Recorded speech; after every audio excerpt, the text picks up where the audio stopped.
how do you sum up that day? 15 wickets, it all seemed to happen quite quickly, and yeah, how do you feel that's ended for you guys? Oh, I think it's brilliant day of Test cricket for the spectators, to be honest. You got arguably the two best bowling attacks in the world cricket going at each other, so you're going to expect wickets especially on day one with a little bit of moisture in the wicket. But to be honest with you, I'm pretty happy with where we are. I thought Travis Head was absolutely exceptional to go out there and play his game and with a lot of courage. So yeah, to be honest, pretty happy with where we are, but there's still a lot of work to be done. Nathan, of course, you're very close to Travis and you've seen him bat over the years. Like, do you think he has just stepped up his game this summer, and do you think he's batting at a different level that you have seen before? No, as I've said this many times before, there's no secret on how much I love Trav and how much I love seeing Trav do extremely well. So I've always known that he's been able to bat like this. I've seen it plenty of times in the nets before, and even out in different games at different times. But I think Trav's extremely happy off the field. I think that makes a big difference. Obviously, little Miller's only 3 months old, and I think that being a father can play a different perspective of life, I guess. And I think just the way Trav's gone about it over the last little bit has been exceptional, to be honest. You haven't had to bat out there yet, but can you give us a sense of just how difficult those conditions were out there on that pitch with the plethora of fast bowlers?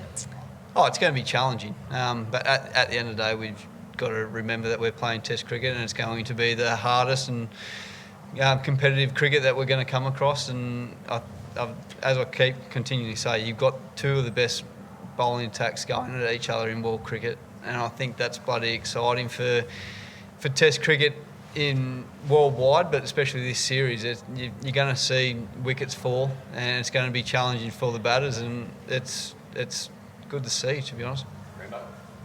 Nathan, a couple of your teammates have spoken about this slider or side spinner ball that you've been working on. Is that the one you used to get Verena today? How important was that, given the way that he was going? Yeah, he batted extremely well. But on that delivery, that was the one I've been working on. Probably a lot more, bigger focus over the last little bit, especially working with Daniel Vittori about the subtle variations, etc. But yeah, it was a pretty nice one. Dave Warner and Rabada have had a lot of really good battles over the years. Obviously, Rabada got the better of him today, but is Dave the kind of guy who approaches the contest like that against a really fiery fast bowler with a bit of something extra? Yeah, 100%. We all know the X factor of cricketer that David Warner is, and the type of batter he is. So he's got 100% support of the change room, and should be the whole Australian public, to be honest with you. Yes, he got a good steep bounce today, but there's another hell of a catch to hang on to. So that's part of cricket. But yeah, I'm expecting David to come out and do amazing things, that's for sure. Silence before play today. You guys were standing just a couple of metres from one of the young constables who has lost a couple of his mates last week, and he was incredibly distraught. Like, what impact did that have on you and the players, sort of being so close to that and seeing the emotion? Yeah, mate, it was massive, to be honest with you. I actually said to Mitch Stark before, I said, I don't know whether I should go out and put my arm around him or whatnot. I don't know what the protocols are or anything like that. But it was, it hit everyone pretty hard. Like I wasn't aware that the police were coming out for that, but I'm bloody grateful that they did, and they were able to see the support of not us cricketers, but the Australian public and everyone. I thought it was absolutely fantastic, and words can't describe what they're going to. It puts what we do in a pretty small basket, if you're asking me. Like, I'm pretty speechless by that question, to be honest, mate. Like, I don't know how to answer it, and I'll never do the two cops justice, or the the other gentleman who passed away as well. So, yeah, don't have much more for you, to be honest. What was it like to go and start a test match a couple of minutes after?